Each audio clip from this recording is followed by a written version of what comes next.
En ce samedi qui est dédié à la Vierge Marie, ce deuxième samedi de Carême, où nous célébrons l'Eucharistie en l'honneur de la Vierge Marie, Notre-Dame au pied de la croix. En essayant d'entrer un peu dans le cœur de la Sainte Vierge, je vous disais ça au début de la messe, on est touché par son attitude.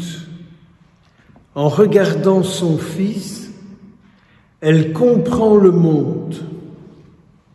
En regardant les souffrances de Jésus, les souffrances qu'on lui a imposées à Jésus, qu'il a subies, elle voit en regardant Jésus tout ce qu'il y a de mauvais, de tordu dans le monde.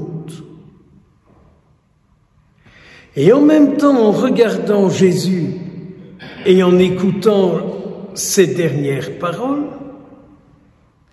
elle comprend que Jésus est la réponse à toutes les situations du monde. Si le monde écoutait Jésus dans ce qu'il vit, il n'y aurait pas d'égoïsme, il n'y aurait pas de jalousie, il n'y aurait pas de guerre, il n'y aurait pas de peine, il n'y aurait pas de rivalité, et ainsi de suite, etc. Je vous invite à méditer ça, vraiment à poser votre regard sur Jésus en croix, en vous tenant sur le cœur de la Vierge Marie, et vous comprendrez tous. Je peux reprendre alors le verset d'introduction de cette Eucharistie, ce qu'on appelle en latin l'introïte, qui est un verset du psaume 18. La loi du Seigneur est parfaite, elle convertit les âmes. C'est-à-dire que la loi du Seigneur en mon âme change les références de mon âme et change les mauvais désirs qui sont liés aux blessures de mon âme. Car tous les mauvais désirs que nous pouvons mettre en œuvre aujourd'hui ont pour origine les blessures de nos âmes. Alors vous viendrez peut-être me dire, oui, mais vous savez, mon Père, vous dites que si Jésus est la référence du monde, le monde va changer. Mais oui, que Jésus soit votre référence,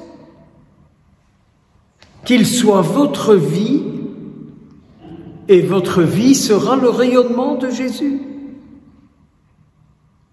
Tant que le peuple chrétien n'a pas pour référence la vie du Christ, le Christ n'est pas le transformateur, le guérisseur, celui qui délivrera le monde. Il ne faut pas en vouloir à ceux qui ne sont pas croyants, il faut plutôt regarder les pratiquants, enfin, ce que vous et moi nous pratiquons. Est-ce que nous pratiquons Jésus-Christ ? Est-ce que ma vie est la pratique du Christ? Or, vous en êtes capables.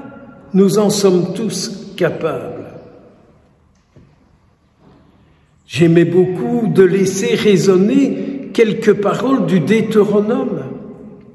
Aujourd'hui, tu as obtenu du Seigneur cette déclaration. Prions et écoutons la déclaration du Seigneur. Ce que le Seigneur déclare de vous, de moi, de nous. Ce qu'il déclare de notre Église, de nos paroisses et de tout ça. Qu'est-ce qu'il dit de tout ça, Jésus?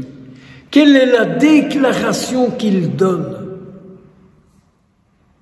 Et alors nous comprendrons par où nous devons aller pour le retrouver. Car il y a bien un chemin que nous avons à trouver pour le trouver. ou le retrouver, suivant vos désirs. Aujourd'hui, le Seigneur a obtenu de toi. Alors je lui disais, aujourd'hui, dans cet instant, je te dis, je t'aime, je crois en toi, toi seul pourras me sauver, nous sauver et sauver tous ceux que nous te confions tout au long de ce saint temps de Carême. Et le livre du Deutéronome, le passage d'aujourd'hui se terminait, tu seras un peuple.